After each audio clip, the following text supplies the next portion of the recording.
Yeah. It's like I need to take responsibility. Yeah. You do what I say, not what I do, right? Mhm. Which is, Yeah, which is that a never lie. works. Never That's works. definitely a lie too. Makes Do it what worse. I say, like that's absolutely Quick way to wrong. lose respect of your children. You know, this is definitely a kind of a rabbit trail from the thought. But Jermaine and I were talking about this the other day. I don't know why. Like Mike Tyson, I have always been a huge fan. I mean, he is a vicious individual, especially when he was younger. I mean, he was an animal. Thank God he has that fighting ability, because his voice does him no favors. Don't tell him that. Don't though. tell him But that. listen. Mike, we I love think you. this is like right now. Like he is a very well thought out guy, and honestly, but his humility, like he actually has humility, and people are drawn to him. If he was just a vicious animal, obnoxious, I think people would write him off. I think. But the fact, I think he wins people because he acts He's approachable. humble. Oh, He's yeah. very approachable. Like, you know, he's having a conversation. He's well thought out, and I think that we can adopt some of that. Like, hey, look, make yourself approachable by being humble with your kids. Yeah. You know, and again, the lie of like, oh well, my kids need. I'm the parent. There's a structure in this home. They're going to do what I say. Like all those things. I think that's wrong. Like, look, come down to your kids' level and bring them up, like to where you should be, where you need to be. You know, I think that's. Good leaders lead low Yeah. when they need to. Yeah. Right? Not always barking orders down, but stooping down and bringing people up with them, for sure. You know, it's one of the things that I always saw. You know, I know we all did youth ministry for a long time. One of the lies that we saw often, we can actually think of an example in our youth ministry, was we had a conversation with a parent who really wanted their kid to be involved in every extracurricular thing. Oh man, Everything. And so like literally everything, like student council and every sports team and all these academic things, but then also really wanted them to love Jesus and be a part of things. But then, of course, inevitably there's conflicts, right? Like there's not enough time to do it all. Yeah. And so the kid was feeling the conflict, like, I feel God telling me I need to let some things go so I can devote myself to him. And the parent was pushing back because they felt like, well, their kid was missing out if they weren't allowed to do everything. And I remember me and Jermaine sitting with that parent and explaining to them, like, it's okay to set boundaries for your kids. It's okay if they miss out on certain things for something that's actually better. And that parent felt like they were doing their kid a disservice. Do you remember that? Yeah, they wanted him to be in everything. Yeah. And they said Good intentions. Well, you know. they said I didn't have the opportunity to be involved in all these things, and I regret it. And so, and then she went on to say that I want my kids to be a part of everything. I think they can. And so, because of her own her own childhood, right, which can be a fear of like, I don't want to do to my kids what my parents did to me. In this case, it was that she didn't feel like she was involved in enough things, you know. And so, and we sat there looking at her like, there's no way, right? We can't be involved in everything. Right. You know, your child can't be everything. We said in the previous episodes, you know, we're limited. And so we remember we kind of got in. I think we got in trouble. Yeah, we kind of got in trouble for that actually from our bosses, Yeah. because we were overstepping our boundaries and should have let that kid do whatever he wanted, basically. He wanted to kind of be a part of the ministry, but on his terms, even though we had set standards for place. But I think the point is, and we see this a lot, especially in like sports teams, where parents feel like being a good parent is allowing my kid every opportunity they want, not restricting them in any way. Either it's through financial things, but just trying to give their kids things that really they don't need, because that's what a good parent does. No restrictions, every opportunity, all these things. And what ends up happening is the kid either becomes spoiled and entitled, or the kid becomes, which is interesting, my last few years of youth ministry, when I asked teenagers how they were doing, they said, I'm tired, exhausted, and busy. Yep. I didn't hear about that 20 years ago when I talked to teenagers. Yeah. Or when I was a teenager, I didn't feel that way. Yeah. So parents are believing this lie. I have to give my kids everything. I have to expose them to everything. And actually, what you actually need to do instead, in my opinion, is set boundaries for your kids and teach them priorities. Yeah. But I think that's a pretty common one. Yeah, overcommitment. Yeah, I think my context is the same thing. It's probably The sports.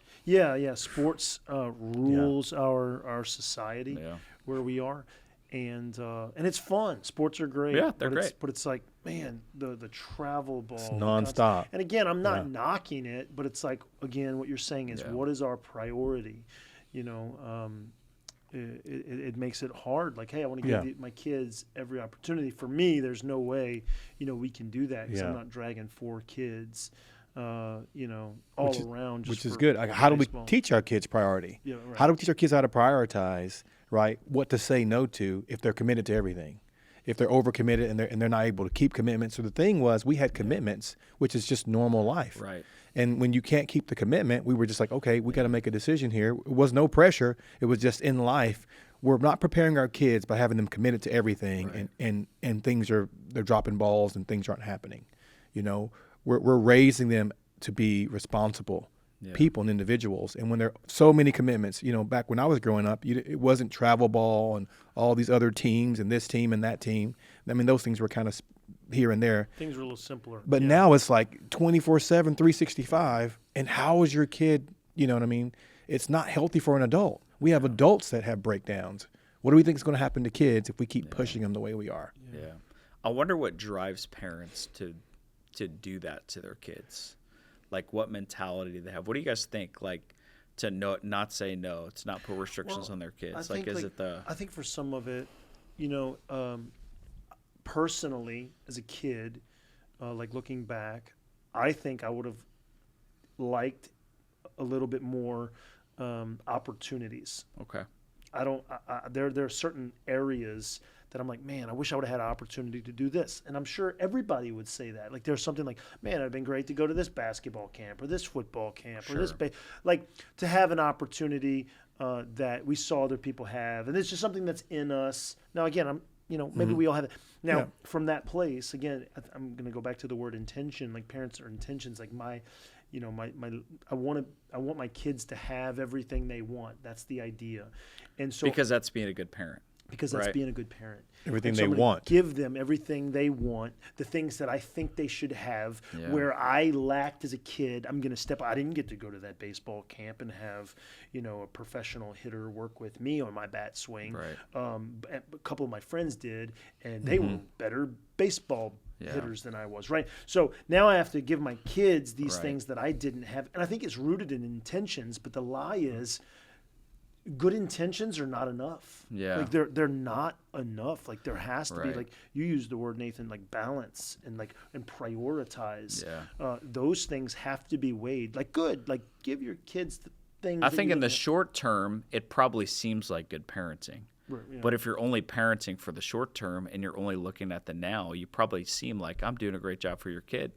But in the long term, what happens is, and of course in the context of faith, which is, something we all deeply value, is God demands ultimate loyalty, right? The first commandment is you have to give God, love him with everything.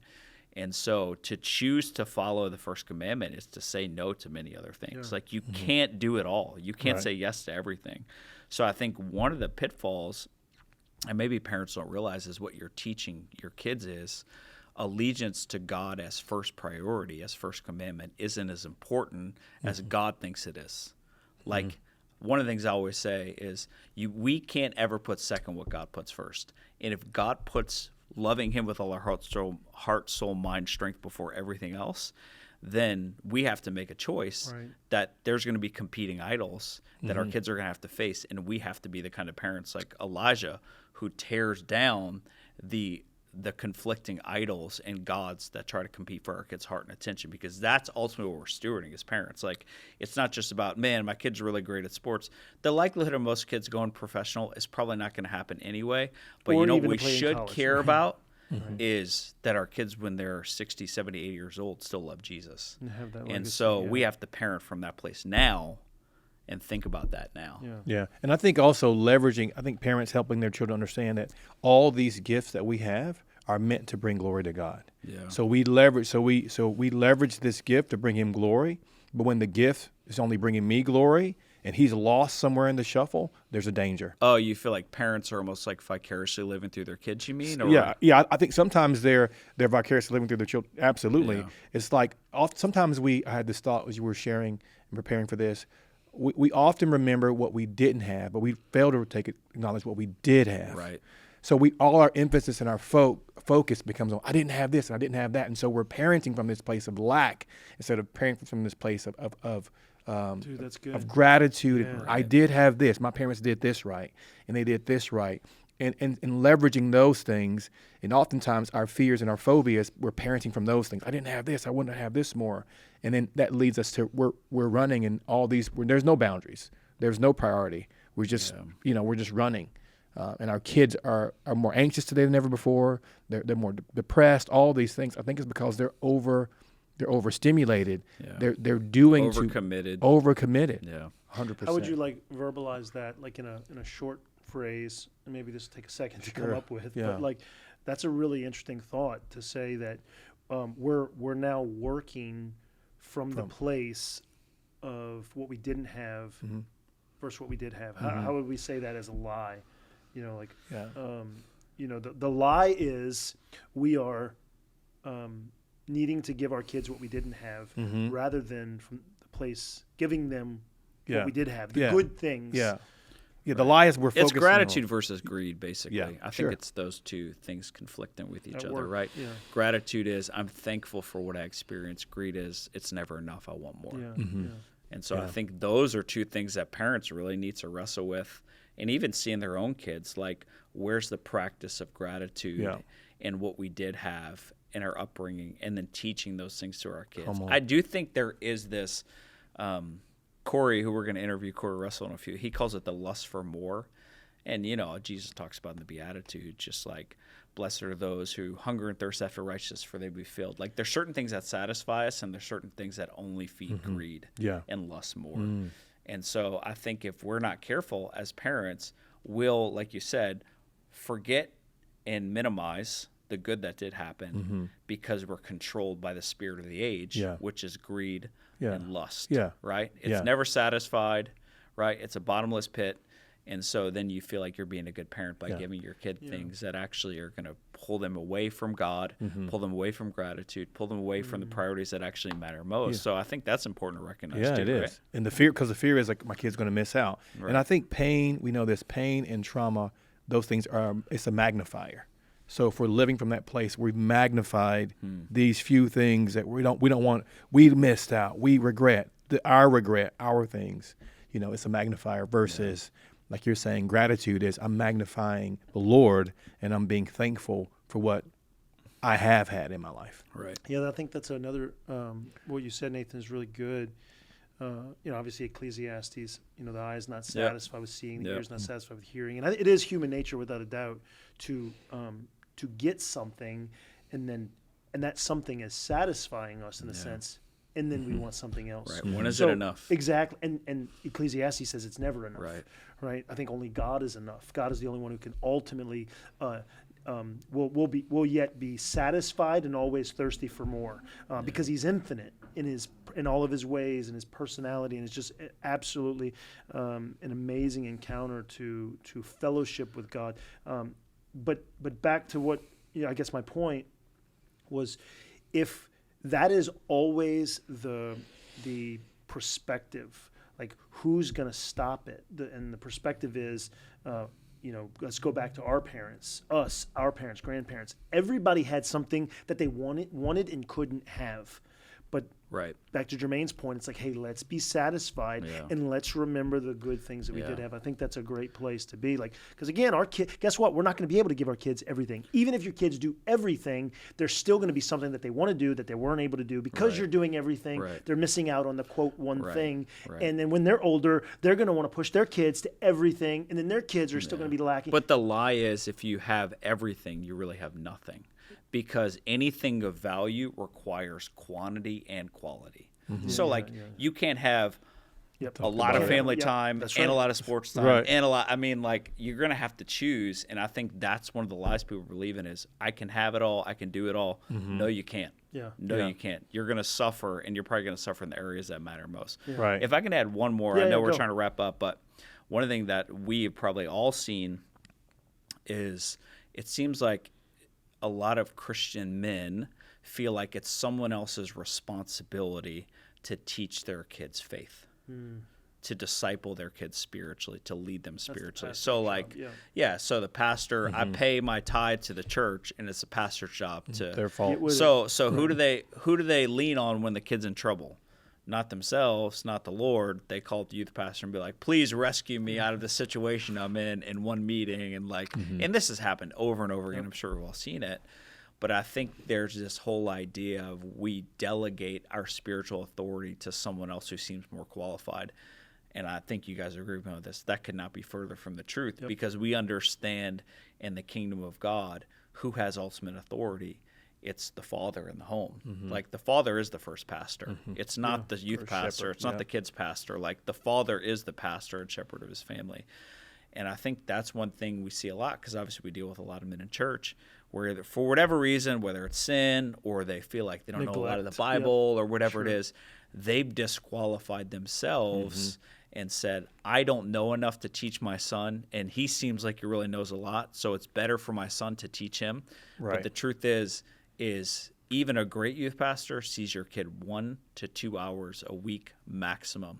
You're with him way more. Right. And so I think I don't know if you guys want to speak into that, but I think there's such an opportunity there. Yeah. I mean, the father feels inept. And like we're saying is, and I agree, is that because of maybe they, like Jeremy mentioned it earlier, we talked about it. They see themselves in their kid. You know, I was struggling with this issue. I have no right to speak to this issue. But your right is not based upon solely on your what you do, Performance. and your performance. It's on the function and the calling of who you are, your identity as a son of God to be a father. And so when you feel, if you're fearful and you're listening to this podcast, you hear that and you go, I failed. We've all failed. We're all flawed. Take responsibility, repent, acknowledge it, and then embrace the calling on your life as a father to be intentional in the life of your son or daughter. They need you. Just start somewhere. It can be reading the Bible together. It can be praying together. So just engage. Good stuff. Yeah. Good stuff. Well, hey, I want to thank every one of you for listening to the podcast today. We hope that it has blessed you. And if it has, you've been encouraged, we'd love for you to like, share, subscribe, help us get the word out. We are a podcast for fathers, and it's so excited to be along this journey with you, learning, encouraging each other. Until next time, Nathan, Jermaine. Peace out. Peace out. Thank you, guys.